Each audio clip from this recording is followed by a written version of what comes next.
बुआ मेरी माँ है। बुआ जल्दी से खाना लगा दो, बड़ी जोर की भूख लगी है।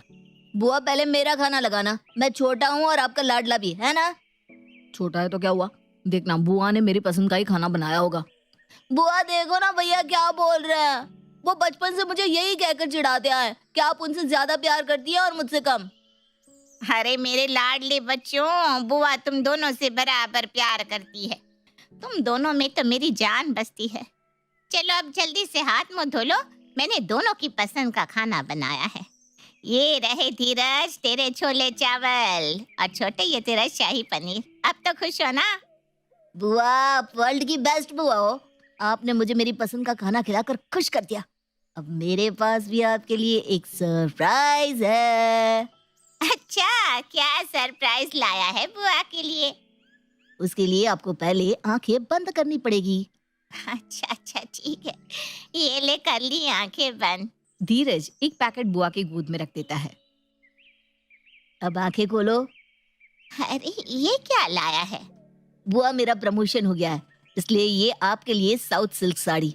आपको बहुत पसंद है ना? देखकर बताओ तो कैसी है। बहुत अच्छी है बेटा, तू अपनी पसंद से लाया है मेरे लिए तो ये दुनिया की सबसे खूबसूरत साड़ी है। इसे मैं हमेशा संभाल कर रखूंगी। अगले दिन। अरे सूरज बेटा, कहाँ भागा जा रहा है? ये टिफिन तो लेता जा। बुआ जी मैंने आपको कहा तो है कि मुझे ऑफिस कैंटीन में लंच मिल जाता है। आपकी तबीयत भी ठीक नहीं है, फिर आपने सुबह सुबह उठकर मेरे लिए लंच क्यों बनाया? बेटा तुझे पता है ना, अगर तू घर से खाना नहीं ले जाएगा तो मेरा पूरा दिन ध्यान उसी में अटका रहेगा। मेरी खुशी के लिए ही सही, टिफिन ले जाना बेटा, मेरा राजा। अच्छा बाबा ठीक है, लाओ दे दो टिफिन। मुझे पता है घर का खाना खिलाए बिना आप नहीं मानोगी। बेटा तुझे बचपन से ही बाहर का खाना हजम नहीं होता, इसलिए मुझे तेरी थोड़ी ज्यादा ही चिंता रहती है। जब तक तेरी बुआ है तब तक बुआ के हाथ का खाना खा लिया कर बेटा। कल किसने देखा है? अरे बुआ जी आप ऐसी मनहूस बातें क्यों करने लगती हो? कुछ नहीं होने वाला है आपको। अभी तो आप बिल्कुल जवान है और आज भी आप सुंदरता के मामले में 25 साल की लड़कियों को टक्कर देती हैं। चल हट शैतान। बुआ को मस्का मार रहा है, चल भाग यहाँ से। सुमित्रा धीरज और सूरज के पिता राम प्रसाद की इकलौती बहन थी। सुमित्रा ने आजीवन कुंवारे रहने का संकल्प किया था, इसलिए वो अपने भाई राम प्रसाद के घर पर ही रहा करती थी। धीरज और सूरज की माँ का बरसों पहले इंतकाल हो गया था। इसके बाद सुमित्रा देवी ने ही दोनों बच्चों धीरज और सूरज को अपने सीने से लगाकर उनकी देखभाल की थी। सुमित्रा ने कभी अपने भतीजों को माँ की कमी महसूस नहीं होने दी थी। दोनों भतीजों ने भी सदा सुमित्रा को माँ से भी बढ़कर स्नेह और मान सम्मान दिया था। दोनों बच्चों को बड़ा करने में सुमित्रा ने न दिन को दिन समझा, न रात को रात। साई की तरह वो हर पल दोनों बच्चों के आसपास ही रही। धीरे धीरे समय बीता और धीरज सूरज नन्हे बच्चों से नव युवक बन गए। बुआ जी मैं संजना नाम की एक लड़की को बहुत पसंद करता हूँ, लेकिन पापा हमारी शादी के लिए मान नहीं रहे हैं। आप पापा को समझाओ ना। ठीक है बेटा, मैं कोशिश करती हूँ। भैया धीरज को संजना बहुत पसंद है, आप क्यों बच्चों की खुशी के बीच में आ रहे हैं? हाँ कर दीजिए ना। कल को बच्चों ने कोई ऐसा वैसा कदम उठा लिया तो हमारी बड़ी बदनामी होगी। दीदी ऐसे ही किसी अनजान लड़की को मैं इस घर की बहू बनाकर कैसे ला सकता हूँ? आप तो जानती हैं बड़े त्याग और तप के साथ हम दोनों ने इन बिन माँ के बच्चों को पाल पोस कर बड़ा किया है। बिना जांच परख के किसी अनजान लड़की को इस घर की बहू बनाकर लाने का मतलब है अपने घर की नियम को कमजोर करना। इस घर में प्यार और अपनापन ऐसे ही बना रहे, उसके लिए हमें अपने बेटों के लिए पत्नी बहुत सोच समझ कर चुननी चाहिए, ताकि आने वाले समय में हमें पछताना ना पड़े। आपकी बात से मैं सहमत हूँ भैया, लेकिन जब धीरज ने पहले ही संजना को अपना जीवन साथी चुन लिया है तो अब हमारे इनकार करने की कोई गुंजाइश ही नहीं बचती। जवान बच्चे हैं, अपना भला बुरा आप अच्छी तरह समझ सकते हैं। मेरी सलाह तो यही है कि आप शादी के लिए हाँ कर दीजिए, या फिर मेरे कहने से एक बार संजना से मिल ही लीजिए। हो सकता है आपको लड़की और उसका परिवार पसंद आ जाए। बड़ी बहन के बार बार समझाने पर राम प्रसाद संजना और उसके परिवार से मिलने के लिए तैयार हो जाते हैं। धीरज बेटा, संजना के माता पिता को कहो अगले रविवार को तुम्हारे पापा से मिलने के लिए हमारे घर आ जाए। अपनी बुआ पर विश्वास रखो, तुम्हारी शादी संजना से ही होगी। बुआ जल्दी भैया की शादी करवाओ ताकि उसके बाद मेरा भी नंबर लगे। अगर तुझे ज्यादा जल्दी है तो तेरा नंबर पहले लगवा दूं। क्या बुआ, आप मजाक भी नहीं समझती क्या? रविवार के दिन संजना अपने मम्मी पापा के साथ बुआ जी और राम प्रसाद जी से मिलने के लिए आती है। वहीं बुआ के कहने पर संजना और धीरज का रिश्ता पक्का हो जाता है। कुछ दिन बाद धीरज की शादी संजना से होती है और वो शादी के बाद धीरज के घर आ जाती है। देखो संजना, अपनी माँ का चेहरा तो हमें याद भी नहीं है। बुआ जी ने ही हमें बचपन से पाला पोसा है, इसलिए बुआ जी को हमेशा माँ की तरह ही मान सम्मान देना। आप चिंता मत करिए धीरज, आपकी बुआ आज से मेरी भी बुआ जी हैं। मैं उनका पूरा ख्याल रखूंगी। शादी के कुछ दिन बाद संजना बेटा, धीरज और सूरज के ऑफिस से लौटने का समय हो रहा है। ऐसा करो, तुम कुछ हल्का नाश्ता बना लो। बुआ जी, मैंने धीरज को बोल दिया है, ऑफिस से आते समय चाय के साथ खाने के लिए बाहर से कुछ ले आएंगे। संजना बहू, हमारे यहाँ बाहर के खाने का ज्यादा चलन नहीं है। मैंने तो हमेशा बच्चों को अपने हाथ से बनाकर ही खिलाया है, और बाहर का खाना सूरज और भाई साहब को भी सूट नहीं करता। आगे से ख्याल रखना बेटा, कुछ भी मंगवाने से पहले एक बार मुझसे पूछ लिया करो। अरे मैं इज्जत दे रही हूँ बुआ जी, तो जैसे आप मेरे सर पर ही सवार होना चाह रही हूँ। अरे बुआ है तो बुआ की तरह बन के रहना, हर बात में नाक घुसाना जरूरी तो नहीं है। अब अगर हमें बाहर से कुछ खाना होगा तो वो भी हम इनकी परमिशन लेकर खाएंगे। कुछ देर बाद जब धीरज घर आता है तो देखता है कि संजना ने मुंह फुला रखा है। क्या हुआ संजना, तुम्हारा मुंह क्यों उतरा हुआ है? कुछ बात हुई है क्या? अपनी बुआ से पूछो ना, मुझसे क्यों पूछ रहे हो? अरे बाबा, तुम ही बता दो ना क्या बात हुई है। बुआ ने तुमसे कुछ कहा है क्या? अरे कोई कितनी बातें बर्दाश्त करे तुम्हारी बुआ की। मैं तो बस यही सोचकर चुप रहती हूँ कि वो तुम्हारी बुआ है। बुआ जी हर बात के बीच में अपनी नाक घुसाती है। घर में क्या बनेगा से लेकर कौन कब कहाँ जाएगा कब आएगा, सब कुछ तुम्हारी बुआ ही डिसाइड करती है। देखो धीरज, जब तक शादी नहीं हुई थी तब की बात और थी, लेकिन बुआ जी को अब ये बात समझनी चाहिए कि तुम्हारी शादी हो गई है और पति पत्नी को थोड़ी सी प्राइवेसी देना बहुत जरूरी होता है। अरे इतनी बातें कोई अपनी सास की बर्दाश्त नहीं करता, वो तो फिर भी तुम्हारी बुआ है। देखो, मैं मानता हूँ बुआ जी को हर मैटर में इंटरफेयर नहीं करना चाहिए, लेकिन तुम बताओ तो सही, क्या आज आखिर ऐसा क्या हो गया जो तुम इतनी नाराज हो गई हो? धीरज, मैंने आपसे कहा था ना कि चाय के साथ खाने के लिए कुछ बाहर से लेते आना। बस वही बात बुआ जी ने सुन ली और उसके बाद उन्होंने मुझे इतनी बातें सुनाई कि क्या बताऊं। बुआ जी ने कहा ये उनका घर है और यहाँ कौन क्या खाएगा ये सब वही डिसाइड करेंगे। आज के बाद जिसको जो भी खाना है घर में बना कर खाए। अरे उन्हें नहीं खाना था तो वो ना खाती, लेकिन बाकी सबको कुछ भी खाने से रोकना तो गलत है ना धीरज। क्या कुछ खाने पीने से पहले अब हमें बुआ जी की परमिशन लेनी पड़ेगी? तुम्हारी बुआ को भी एक बात समझनी चाहिए ना कि शादी के बाद घर में एक नया सदस्य जुड़ जाता है और उसकी पसंद नापसंद आप लोगों से अलग भी तो हो सकती है ना। अरे अरे अरे, पहले रोना बंद करो और इतनी टेंशन मत लो।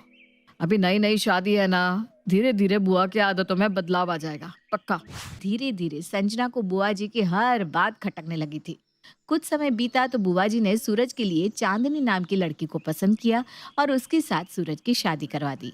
अब संजना के अलावा घर में चांदनी भी बहू बनकर आ चुकी थी। शादी के बाद, अरे चांदनी, क्या तुम छोले बना रही हो? हाँ दीदी, आज मैं छोले भटूरे बनाऊंगी। छोले भटूरे मेरी फेवरेट है। लेकिन मेरी प्यारी देवरानी जी, तुमने छोले बनाने से पहले बुआ जी से परमिशन ली थी क्या? परमिशन तो नहीं ली। क्यों? घर में खाना बनाने से पहले बुआ जी से परमिशन लेनी पड़ती है? हाँ नहीं तो क्या, बुआ जी से पूछे बिना इस घर में पत्ता भी नहीं हिलता। तुमने तो फिर भी छोले बनाने की गुस्ताखी कर दी है। संजना और चांदनी अभी बात कर ही रहे थे कि बुआ जी रसोई में आ जाती हैं। क्या बना रही हो दोनों देवरानी जेठानी? बुआ जी, मैं छोले भटूरे बना रही हूँ। अरे बेटा, लेकिन रात के समय छोले भटूरे कौन खाएगा? इतना ऑयली खाना हमारे यहाँ कोई नहीं खाता बेटा। और सूरज को तो वैसे भी ज्यादा तेल मसाले से प्रॉब्लम हो जाती है। ना तेल मसाला भैया को हजम होता है और ना मुझे। तुम ऐसा करो, सूरज के लिए चावल ही बना देना, वो भटूरे नहीं खाएगा। और आगे से कुछ भी बनाने से पहले ना एक बार पूछ लेना बेटा। बुआ जी हिदायत देने के बाद रसोई से बाहर चली गई। ये क्या बात हुई भाभी? मैंने तो सूरज जी से पूछकर ही छोले भटूरे बनाए थे। उन्होंने तो कहा कि वो छोले भटूरे खाएंगे।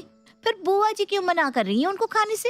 और वो कोई छोटे बच्चे थोड़ी ना है जो अपनी सेहत का खुद ख्याल ना रख सके। अभी तो तुम देखते जाओ, आगे आगे और क्या क्या देखने को मिलता है। अरे मैं तो ये सोचकर खुश हो रही थी कि ससुराल में सास नहीं है तो वहां पर थोड़ा सुकून मिलेगा।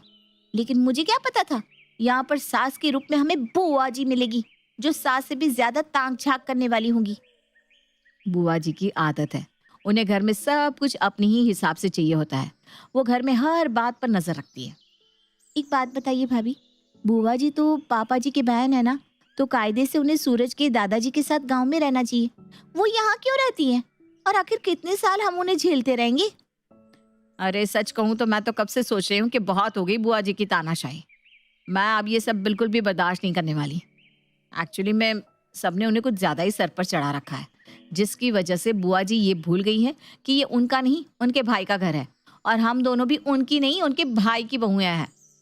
भाभी अब तो एक ही तरीका है, हमें बुआ जी को इग्नोर करना ही पड़ेगा, नहीं तो ये सब ऐसे ही चलता रहेगा। जब हम दोनों उसको इग्नोर करेंगे ना, तब उन्हें समझ में आएगा कि ये उनका घर नहीं है। कुछ दिन तक जब यूं ही अलग थलग सी कोने में पड़ी रहेंगी ना, तो अपने आप गांव भाग जाएंगी और हमारा पीछा भी छूट जाएगा। आइडिया बुरा नहीं है। अरे सच कहूँ ना, थक गई हूँ मैं। कहीं भी जाना हो तो पहले बुआ जी से पूछ कर जाओ, कुछ खाना हो तो बुआ जी से पूछ कर खाओ। बुआ जी ना हुई बिग बॉस हो गई कि जैसा बिग बॉस चाहेगा हम वैसा ही करेंगे। कुछ दिन बाद राम प्रसाद जी आज किसी काम से गांव गए हुए थे। पति के आने से पहले संजना शाम को बाहर से खाना मंगवा लेती है। अरे संजना बहू, तुम्हें कितनी बार समझाया है कि शाम के समय बाहर का खाना ठीक नहीं रहता। बुआ जी अगर आपको पसंद नहीं है तो आप मत खाइए, लेकिन ये तो कोई बात नहीं हुई कि आप नहीं खाएंगी तो कोई भी नहीं खाएगा। बेटा, सूरज का लीवर कमजोर है, बाहर का खाना उसके लिए जानलेवा है, और भैया को हाई बीपी है। बस इसीलिए मैं ज्यादा तला भुना खाने के लिए मना करती हूँ। फिर भी तुम्हें बुरा लगा हो तो माफी चाहती हूँ। संजना का जवाब सुनकर बुआ जी अपने कमरे में चली जाती है। शाम से ही रात हो जाती है, लेकिन दोनों में से कोई भी बहू ना उन्हें खाने के लिए बुलाती है और ना ही आज खाने के लिए कोई उनसे पूछता है। बुआ जी को नाराजगी बहू से नहीं थी। बहू तो अभी कुछ दिन पहले ही इस घर में आई थी, लेकिन उन्हें सबसे ज्यादा तकलीफ इस बात की थी कि उसके दोनों भतीजों ने एक बार भी ये जानने की कोशिश नहीं की कि बुआ ने खाना खाया भी है या नहीं। समय समय की बात है। एक ऐसा समय था जब यही दोनों बच्चे, जब तक मैं खाना लेकर ना आ जाऊं, खाना शुरू भी नहीं करते थे। और आज दोनों अपनी अपनी पत्नियों के साथ इतने मग्न हैं कि किसी को इस बूढ़ी बुआ की याद भी नहीं। हफ्तों गुजर जाते हैं, लेकिन दोनों में से कोई भी मेरे कमरे में आकर झांकता तक नहीं। धीरे धीरे समय बीतने लगता है। पहले तो बहुएं ही बुआ जी से किनारा कर रही थी, लेकिन धीरे धीरे बुआ को एहसास होता है कि अब धीरज और सूरज भी पहले वाले धीरज और सूरज नहीं रहे। उन दोनों ने भी अब बुआ की तरफ देखना लगभग बंद ही कर दिया था। दिन भर काम करने के बाद शाम को जब वो घर आते तो अपनी पत्नियों के साथ बैठकर खाना खाते और फिर अपने अपने कमरों में कैद हो जाते, जबकि उनकी पत्नियां बुआ के साथ जानबूझकर रूखा और गलत व्यवहार करती, ताकि बुआ जी को हर पल इस बात का एहसास होता रहे कि वो इस परिवार की सदस्य ना होकर एक बाहर वाली है। पापा जी, मेरी छोटी बहन की शादी है। मेरी मम्मी चाहती है कि आप, सूरज और चांदनी भी 2 दिन पहले हमारे साथ ही चले। पारिवारिक फंक्शन में पूरा परिवार साथ में पहुंचे तभी अच्छा लगता है ना। राम प्रसाद जी बहुत अच्छे से समझ रहे थे कि बड़ी बहू वास्तव में ये सब अपनी बुआ जी यानी कि सावित्री को सुना रही है। उसने जानबूझकर परिवार में सावित्री का नाम नहीं लिया था। बड़ी बहू की बात सुनकर सावित्री उदास होकर अपने कमरे में जाने लगती है। रुक जाओ दीदी, कहाँ जा रही हो? मैं काफी दिनों से देख रहा हूँ बहू कि तुम दोनों का व्यवहार दीदी के प्रति कुछ बदला बदला सा है। ना तो तुम अब पहले की तरह उनके साथ सही तरीके से बातचीत करती हो, ना ही तुम्हारी आंखों में अब कोई सम्मान दिखाई देता है। इतना ही नहीं, मैंने कई बार तुम दोनों को दीदी का अपमान करते भी देखा है। मैं चुप हूँ, इसका मतलब यह नहीं कि मुझे कुछ दिखाई नहीं दे रहा। पापा जी, आपको सुनने में थोड़ा खराब लगेगा, लेकिन सच बात यही है कि बुआ जी हमारे परिवार के सदस्य नहीं बल्कि एक मेहमान है। और मेहमान जब ज्यादा दिनों तक रह जाते हैं ना, तो इज्जत अपने आप कम होने लगती है। और कोई कितने दिन तक बुआ जी करके इनके आगे पीछे घूमेगा? हम लोगों की अपनी भी तो जिंदगी है ना। छोटी बहू, तुम्हारी हिम्मत भी कैसे हुई दीदी के बारे में ऐसी बात करने की? अगर तुम्हें असलियत पता चल गई ना तो तुम्हारे पैरों के नीचे से जमीन निकल जाएगी। जाने दीजिए ना भैया, बच्चे हैं, आप बच्चों के साथ बच्चा क्यों बन रहे हैं? आपको मेरी कसम दीदी, आज आप बीच में नहीं बोलेंगी। इन चारों को इस बात का एहसास होना बहुत जरूरी है कि ये जो कर रहे हैं वो सही है या गलत। आप कहना क्या चाहते हैं पापा? साफ साफ बताइए ना, पहले क्यों बुझा रहे हैं? अगर बात अपने और पराये की हो रही है ना बेटा, तो मैं तुम चारों को बता दूं कि अगर इस घर में कोई पराया है तो वो हम लोग हैं, दीदी नहीं। क्योंकि ये घर मेरा नहीं, दीदी का है। मैं दीदी का सगा भाई नहीं हूं, मैं तो एक अनाथ हूं। बरसों पहले मुझे अनाथ बेसहारा को अपना छोटा भाई समझकर दीदी अपने घर लेकर आई। मेरी देखभाल अच्छे से कर सके इसीलिए दीदी आजीवन कुंवारी रही। मेरी खुशियों को देखते हुए उन्होंने धूमधाम से मेरी शादी तुम्हारी माँ से करवाई। लेकिन नियति का खेल देखो, वसुंधरा तुम दोनों को जन्म देने के कुछ बरसों बाद चल बसी।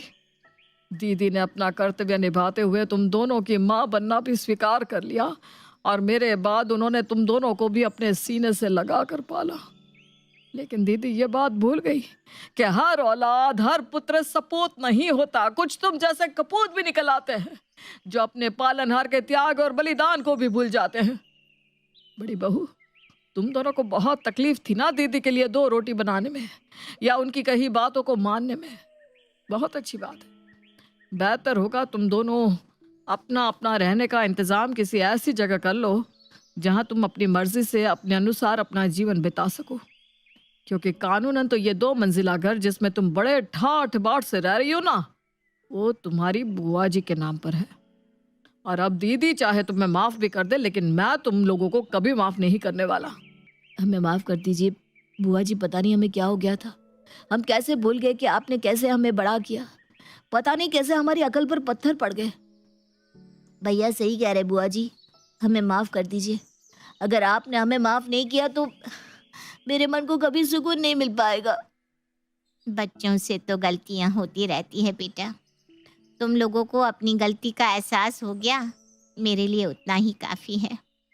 परिवार की एकता बनी रहे बस, इसीलिए मैंने सारी जिंदगी अकेले रहकर बिताई। परिवार की एकता के लिए ही मैं तुम सबको माफ़ करती हूँ। जाओ, खुश रहो बच्चों।